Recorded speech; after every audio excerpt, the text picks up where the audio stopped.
All right, good afternoon, everyone. This is Nithin Ramachandra from the NR Hour Sports Show. This is episode 1047.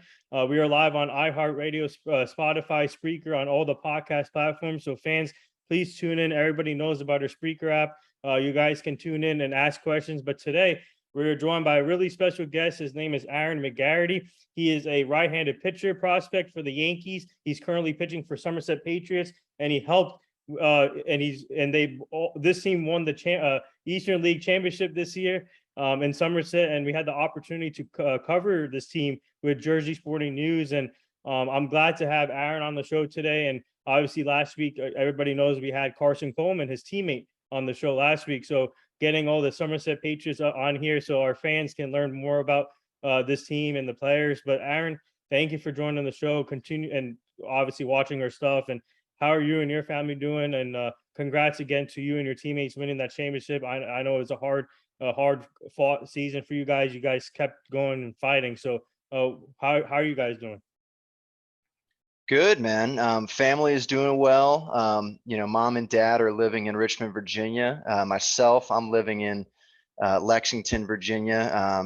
Just hoping to spend, right now my mentality is that, trying to make the most out of this off season. Nolan Ryan, famously said, there's no off season anymore, just me and a pile of weights. So that's kind of the mentality I'm taking into the off season. And, thankfully VMI has some pretty fantastic facilities here that I'm able to utilize. So the off season, although it, just began, it feels like it just began, being a month into it now. But really just, trying to be consistent and put forward some good work and really, try to make a splash next year come spring training. Yeah, speaking of Nolan Ryan, obviously one of the best to ever to pitch in the game of baseball. Would you say that he's the reason why you got into baseball? How did you get into baseball in the beginning of your career? Yeah, I've been playing baseball since I was 5 years old, the classic, little league beginnings, you could say. And really the person who, kept me consistent and kept me playing and motivated was my dad. And he played little league, he played high school baseball, and it was a passion for him. He wasn't able to see it, to the extent that he would have liked. And he brought that passion when he was raising me as well. So, when all things were, moving around and life, pulls you in all sorts of different directions, baseball was always there to, kind of, keep me on a narrow path. So been playing for 22 years now. If you go back to when I was 5, when I started, started up through, middle school baseball, high school baseball, played college ball at Virginia Tech for 4 years, graduated in 2017. Was drafted then by the Yankees in the 15th round. Thankful for an opportunity to play professionally, and it's been a good progression. 2017 started out in rookie ball. Yeah. 18 was in short season in Staten Island. In 2019 started in low A Charleston, and then unfortunately got sent down to Staten Island, a demotion there, but ended up finishing 2019 very strong, bouncing and finishing up to high A Tampa, and ultimately finishing off in the Arizona Fall League, which was a blast. Had a lot of fun out there with some good guys. It was a great honor to play there. I know a lot of great talent comes out of there, so that was a huge stepping stone for me in my career. And then obviously, like you were touching on before the show, COVID hit and it totally scrambled everybody's plans. So we didn't have a season in 20, and then 21, I unfortunately had Tommy John surgery, put me out for a year, and then thankful to come back healthy and finish strong again in 2022 here with the AA Patriots. Yeah, speaking of before we get to the Tommy John surgery, obviously, what a great story to start off here. Obviously, your stock has risen over the years. And speaking of the Arizona Fall League, talk about that, because you posted some nasty numbers. You had like a 0.78 ERA, if I'm not mistaken, and they showed it on the MLB Network, I think. So yeah, talk about that. Take us to that experience, and what made you achieve there with those nasty numbers I just mentioned. Yeah, it was a funny story. I started off in 2019 in a good spot, starting that progression upward towards the ultimate goal of the big leagues. But then I had a little bit of a roadblock. My numbers were pretty pedestrian, some vanilla numbers there in the beginning of 2019, and got demoted, got a little humbled there, and um, really turned it around and started throwing a little bit harder, started putting out some better numbers, starting to be a little bit more confident in myself. And, when I was finishing up my season in 2019 in high A, I was in the airport about to take a flight to go back home to Richmond Mhm. to begin my off season. And I got a call from our director of player development, Eric Schmidt, and he called me and said, we have a spot available in the fall league. Do you want to go? And it was almost like before he even got the question out of his mouth, I was like, yes. So I got to the fall league, and I was in awe for a little bit, surrounded by such high caliber talent. Daniel Lynch, he's up with the Royals now, and I could go through a whole list of guys that are in the big leagues from that Arizona Fall League that year. But when I got there, I gave up a home run actually in my to the first batter I faced. So that ERA that you're talking about, 0.79, that was the first Wow. guy I faced, and I wasn't sure how it was going to go. I wouldn't say I was wavering, but I was certainly had in the back of my head. It's like, these guys are pretty good.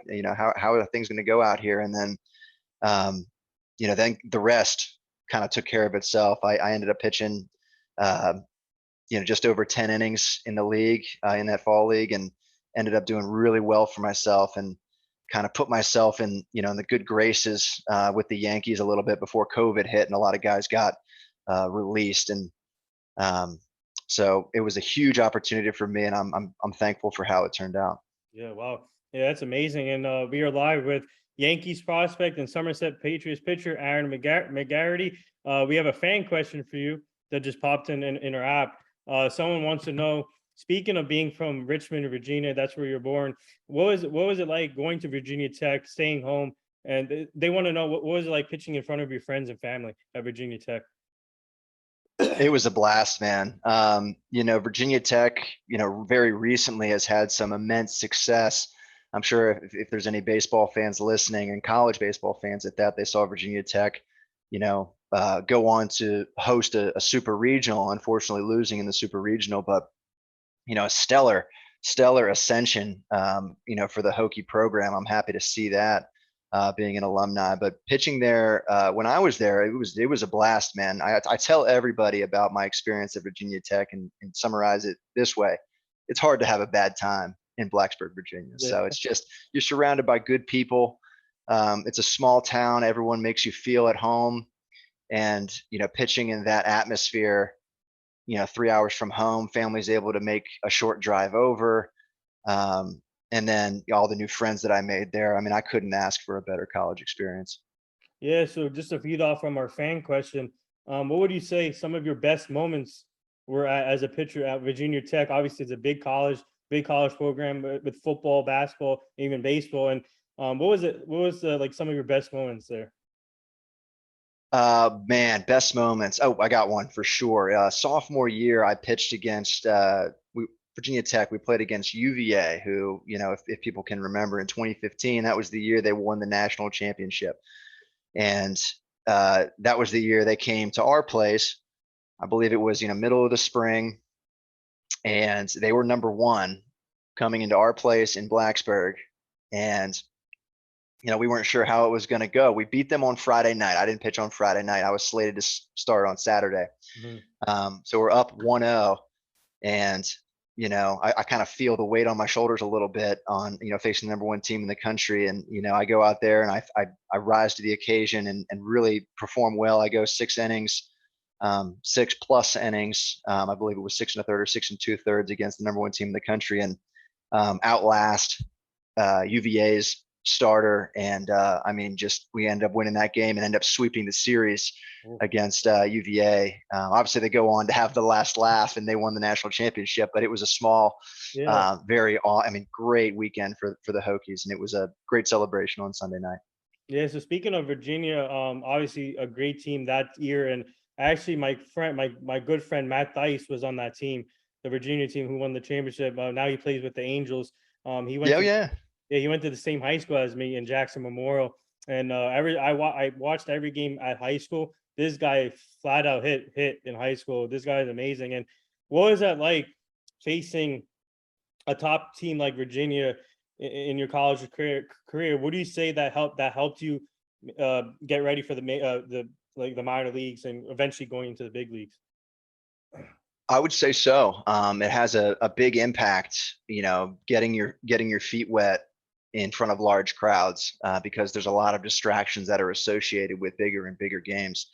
You're playing in little league, you're playing in high school, and you really don't play in front of that many people until boom, you get into college. And my second college road trip, my freshman year, was down to LSU, and we were playing in Alex Box Stadium in front of 12,000 people.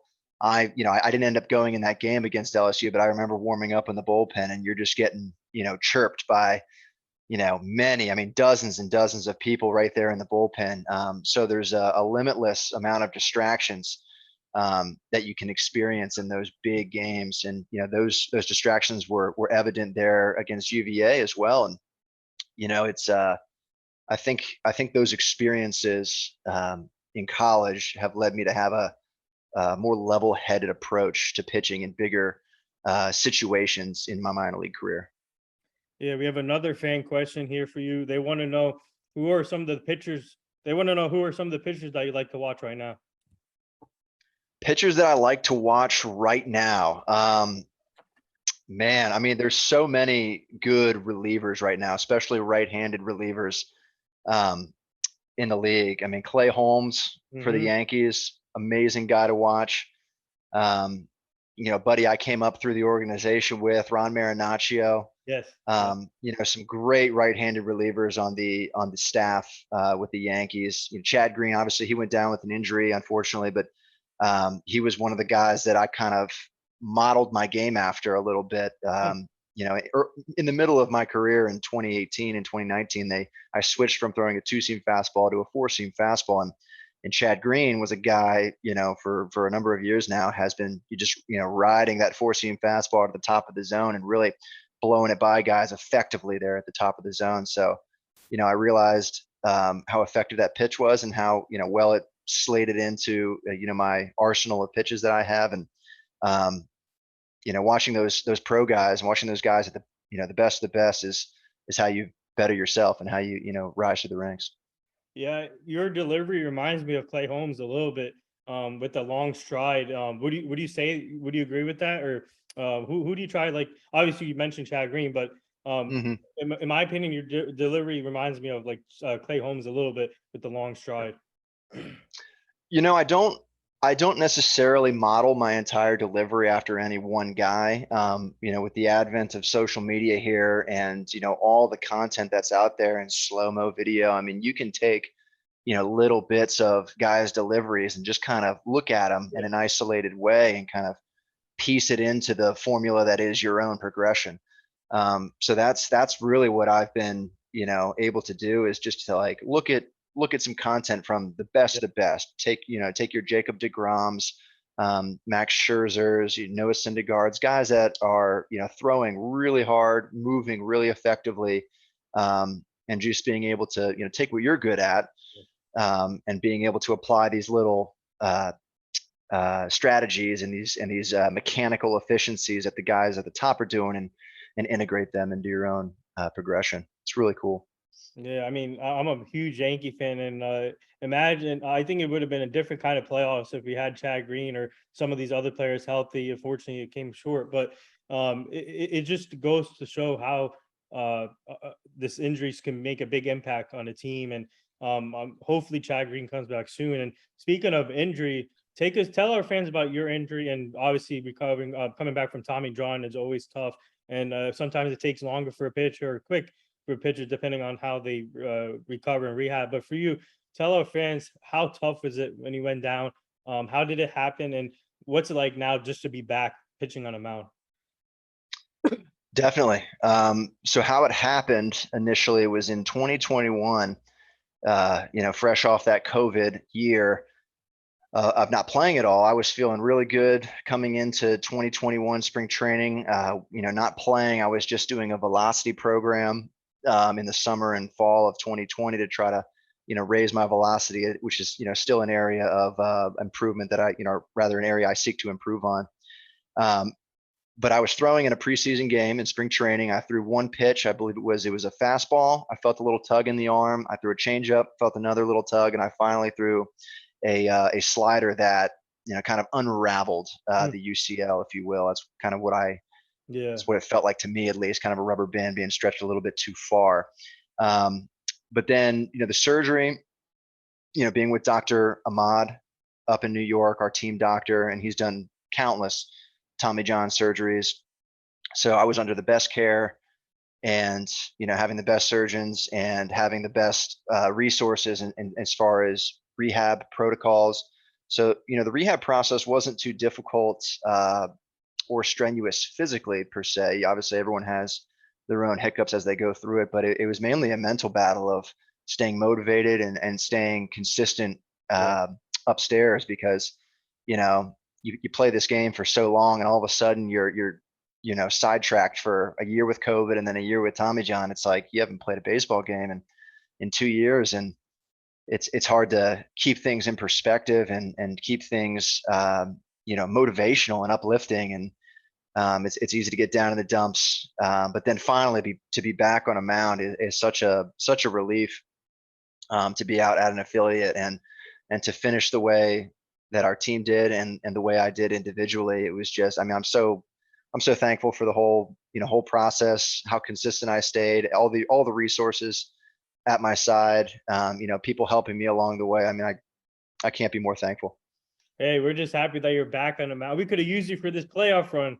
We could have, man. I know, it's funny. My dad being my biggest fan, he's always like, "We got to call McGarity up, call him up." Yeah, but it's just amazing.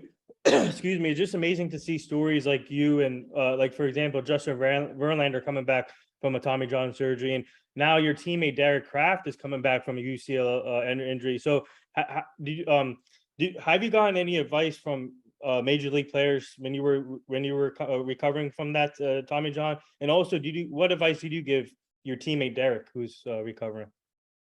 As far as getting advice and guys that I talked to in my own journey, Sean Semple, went through Tommy John early. There's been Justin Verlander's obviously there. I never spoke with Justin about it. I did work out with him in Cressy Sports Performance there in the beginning of 2022 in the preseason. But it's actually, the baseball industry, if you pitch long enough, there's a very high percentage, not a high, I shouldn't say very high, but there's a substantial percentage of guys that get Tommy John surgery. Like, any fan of the game understands this. So there's so many different perspectives and, so much advice to gather from, that you really never feel like you're walking in, an unknown space. So even though obviously I've never had Tommy John before having it, but, being able to talk with these guys who have been through it, Clark Schmidt being another guy, obviously he's up with the team, but basically just, any kind of roadblock you'd run into, you got guys in your corner to be able to chat with, and boom, get you right back on track. So it's, I mean, super thankful for that. And then as far as Derek goes, I need to reach out to him. I got to see how he's doing. I know he's small town Texas boy. I'm sure he's enjoying himself there, coaching or whatever he's up to in this offseason. I want to reach out to him and see how he's doing. Yeah, speaking of Derek, he might be coming on the show Friday, so we're working on the details. So that's awesome. Yeah, he's a great guy. You'll love to talk to him. Yeah. So we have another fan question for you. So growing up, they want to know, growing up in Virginia, they want to know how many Virginia football games did you go to when you were in Virginia Tech? I mean, Tech football games.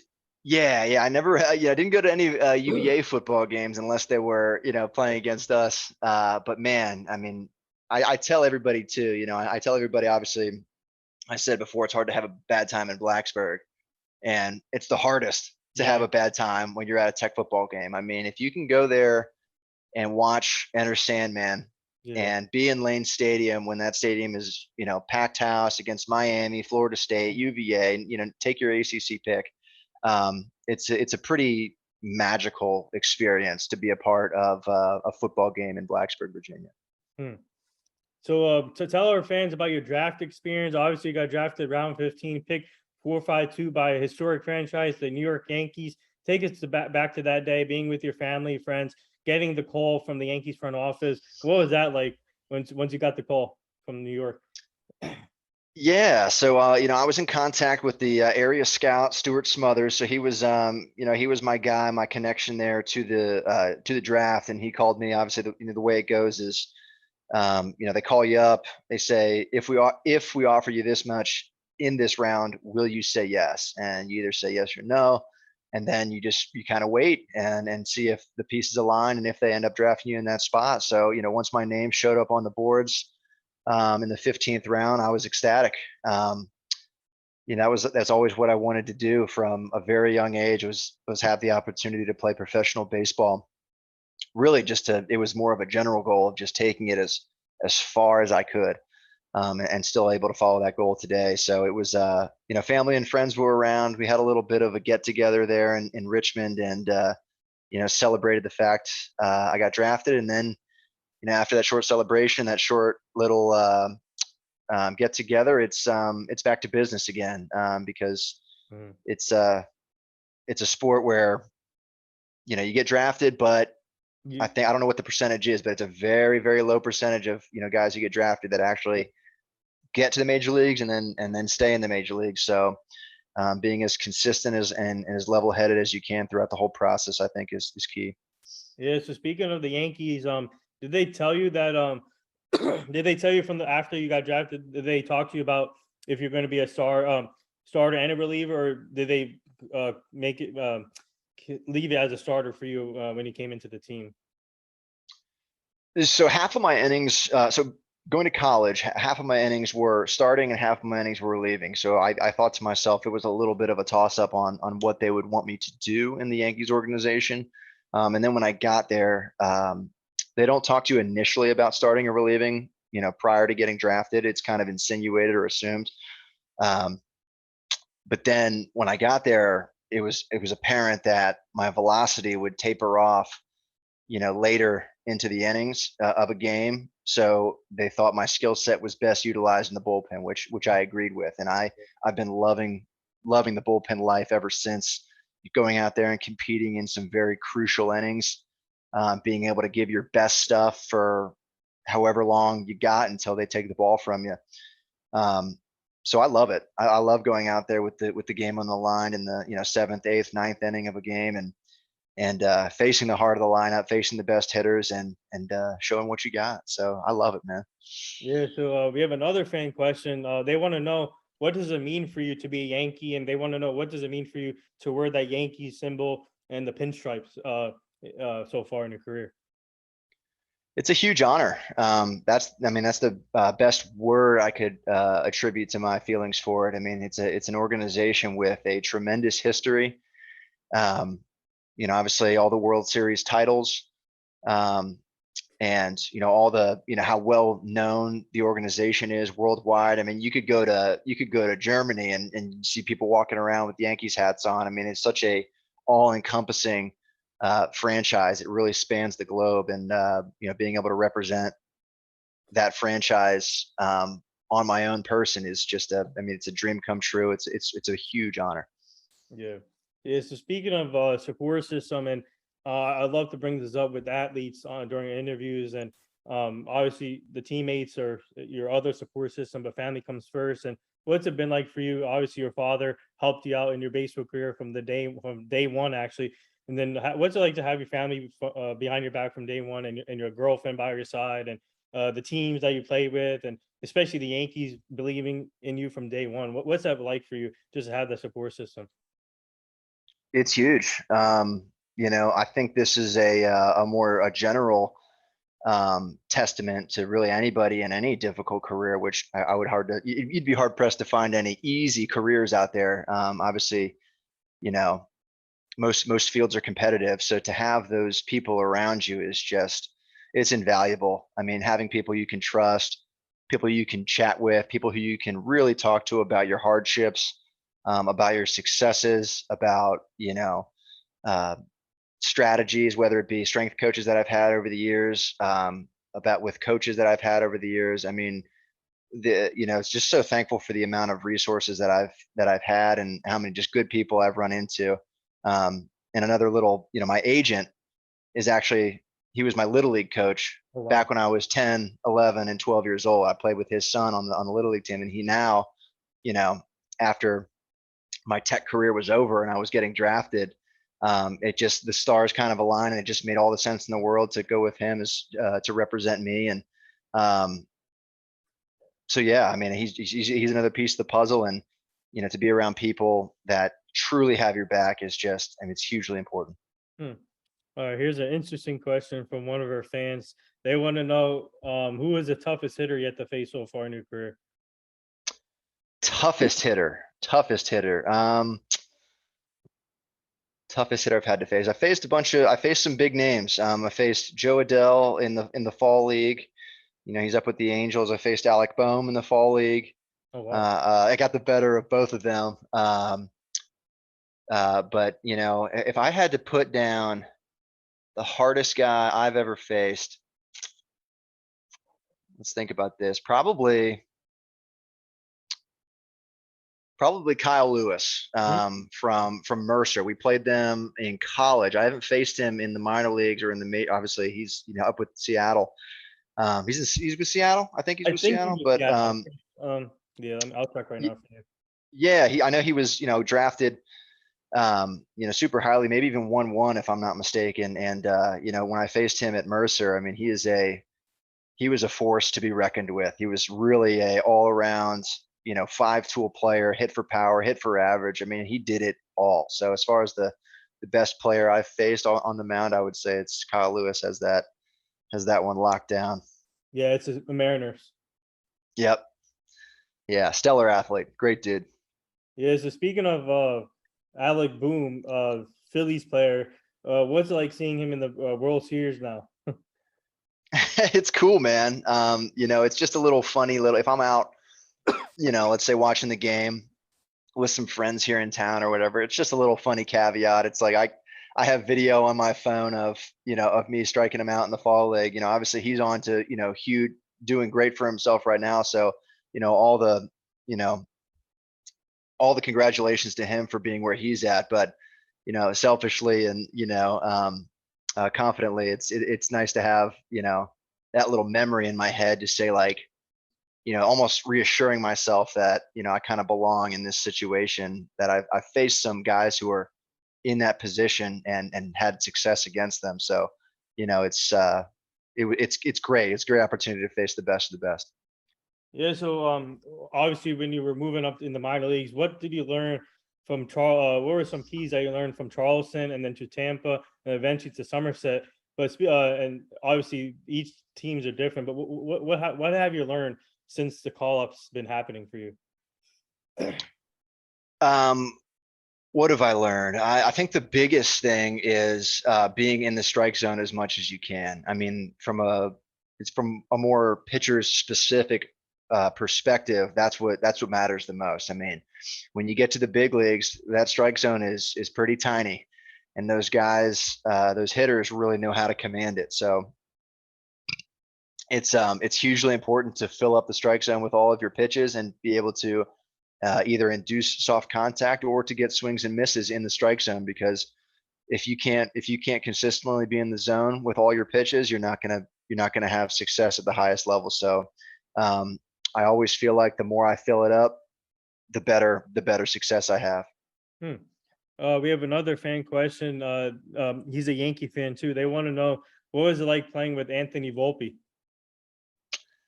Playing with Volpe, man, he's a great dude, really, really great dude. To be a guy in his position, um, to be a young guy drafted in the first round to one of the most historic organizations, it's a lot of pressure on him, and I think he's handled it spectacularly. Great teammate, great guy to play with. And then, obviously his talent shows for itself, getting moved up to AAA and, being a young guy, probably one of the youngest guys up there in AAA. So it's, all kudos to him for being the guy that he is, and to be a teammate that everybody wants to be around. Yeah, speaking of Tampa and obviously Tampa Tarpons, we actually had Tyron Yuli on the show on Saturday, the other Yankees pitching prospect. What was that? What was it? What was it like seeing Rachel being the first female manager for Tampa Tarpons? I haven't had too many interactions with Rachel. Obviously being with canceled in 2020, being injured in 2021. But the few interactions that I've had, I mean, she is ultra competent. I mean, she knows her stuff. I mean, she knows the game, and to break that barrier, I think is big. Um, being a manager for her, I think that's huge. And I wish her the absolute best in whatever comes moving forward next year. Hmm.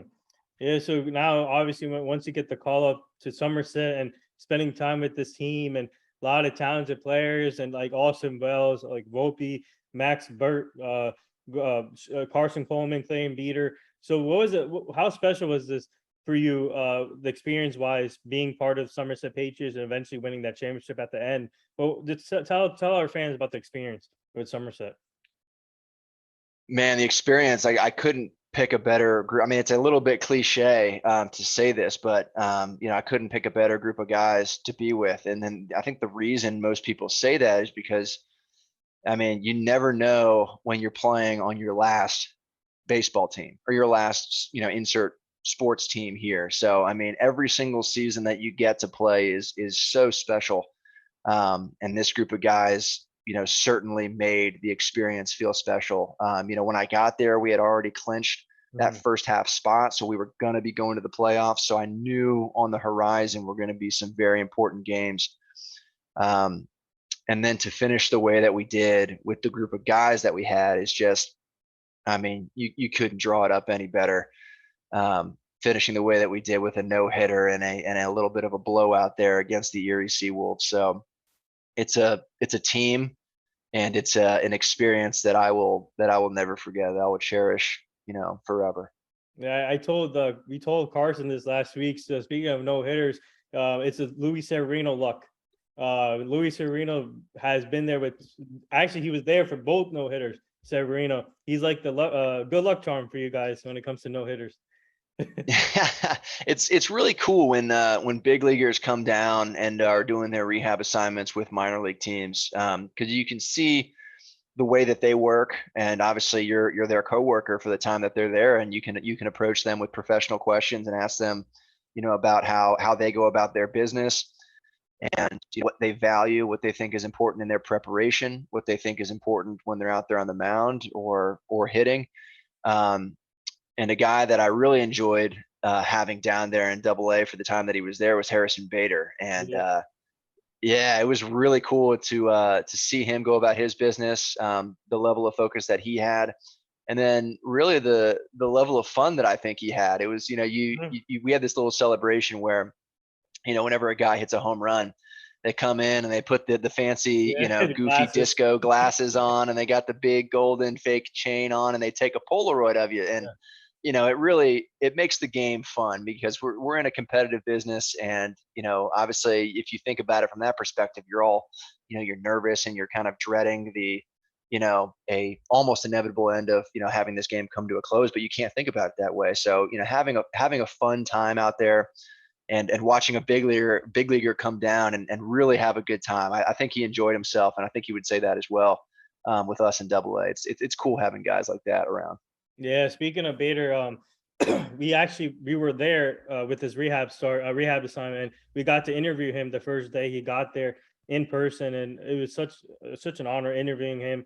A good guy. But he brings swag to the team, a different dimension to the team, and the Yankees needed that. And obviously, he showed it in the postseason. He killed it in the postseason for us, and Mhm. he's gonna be a big asset for us next year. He's gonna be the starting outfielder, in my opinion, in 2023. And speaking of, what else did you learn from Severino and especially Giancarlo Stanton was down with you guys for a couple of times. Stanton. Yeah, I mean, just watching the consistency, and I mean they'll reiterate this too. I mean, and just watching the consistency that they go through with their preparation.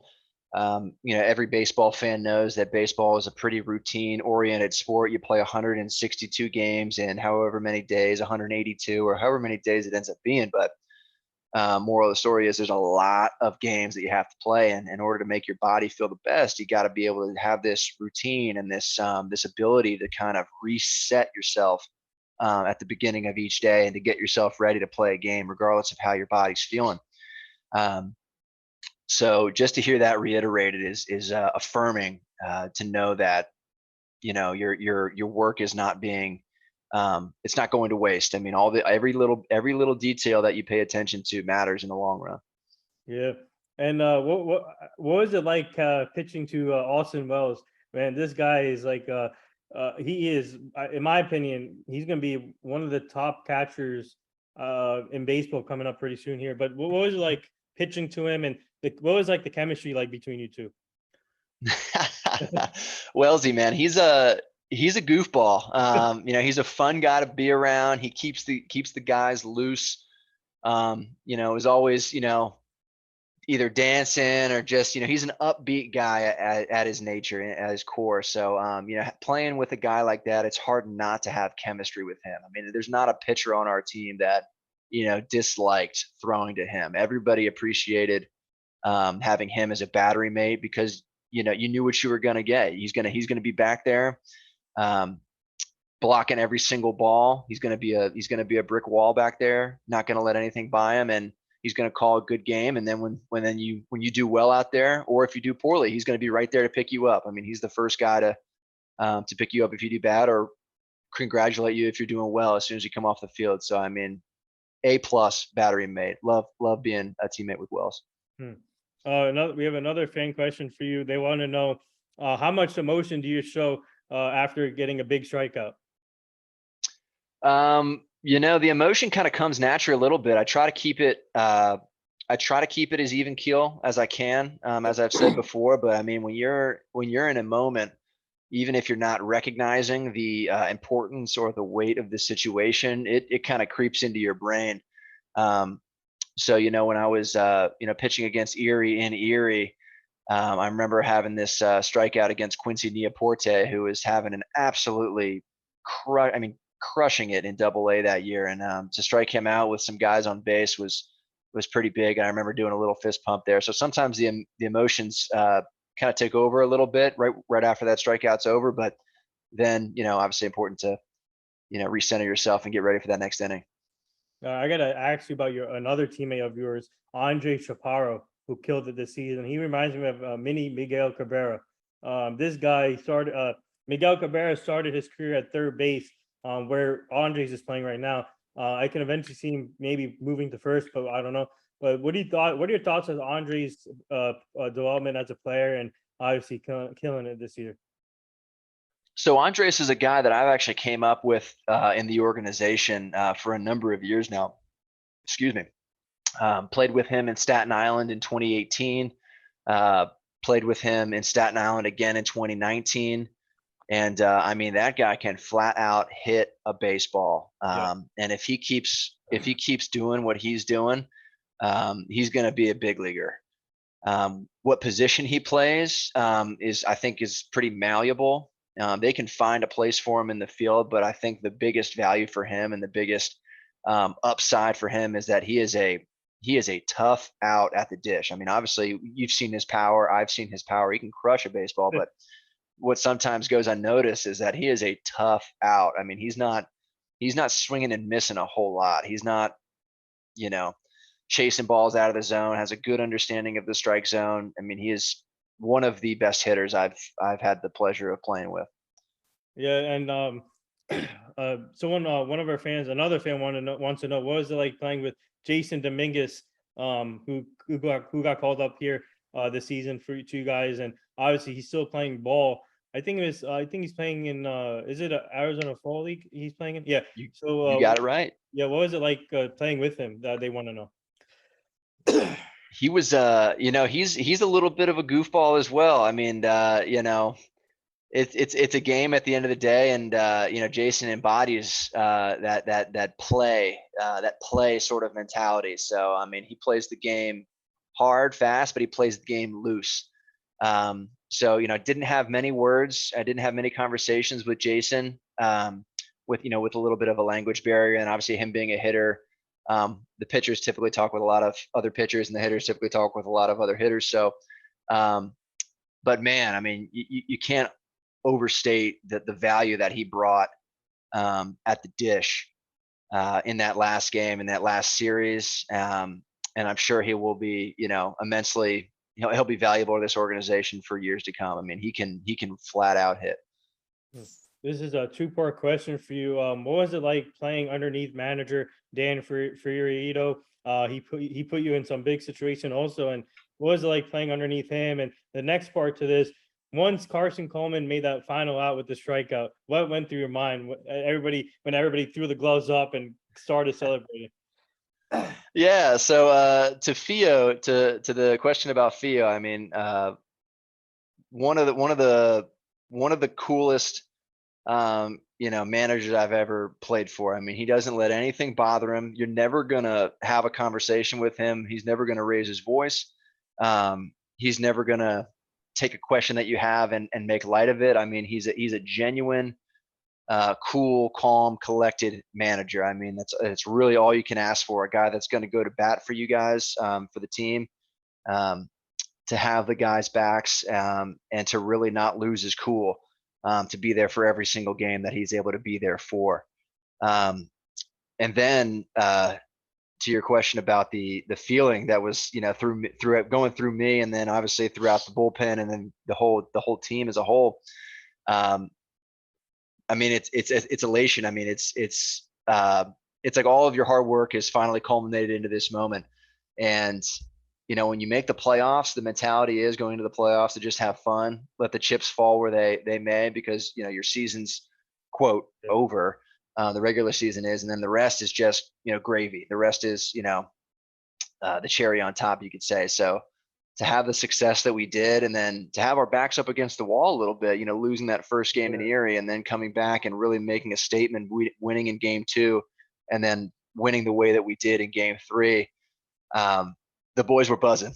It was it was a blast, man. And a little funny story as well that I told my family and friends, and the guys on the team will all reiterate this too. After the game was over, it was kind of a plan that I was going to shave the mustache that I was growing throughout the season.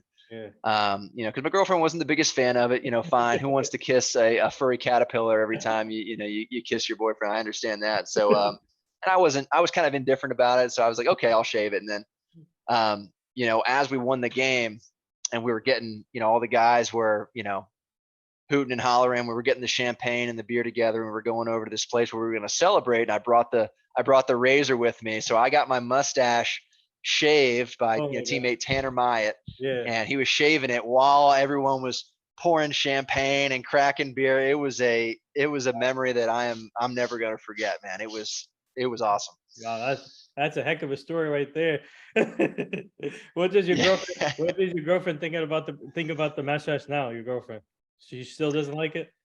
When I'm here at home and I'm spending a lot of time with her, I'll keep it at a pretty let's say manageable level. It's the only facial hair that I can really grow that's anything to show off, I guess you could say.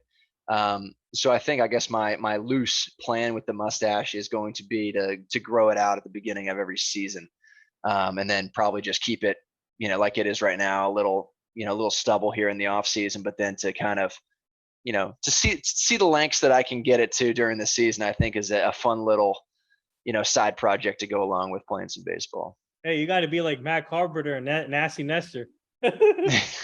Nasty Nestor, Matt Carpenter, or I've had a lot of Raleigh Fingers comparisons when it was at its when it was at its full height of pointiness, you could say. Or Sparky Lyle. Yeah, exactly right. Yep, a Sparky Lyle comparison was always apt. So a couple more things here before we let you go, and so obviously now you guys are in the off season, getting ready for next year, and What have you been working on as a pitcher to get better this off season? And have you thought about maybe getting have you thought about the idea of getting a call up potentially to Scranton? Yes, we've talked about progression here over this podcast for a little while now, and that's the name of the game. If you're progressing, obviously I'm an older guy, going to be 28 at the start of next year. By no means the youngest guy in the organization. So, progress is what matters. So if I can progress into next year, whether that be just improving on the numbers that I already put up, or whether it be from a velocity perspective. So that's the biggest thing that the Yankees would like me to improve on is velocity, because having the success that I did with only throwing around 90 to 91 miles an hour was a testament to my pitchability. So I think if I can come into spring training Hmm.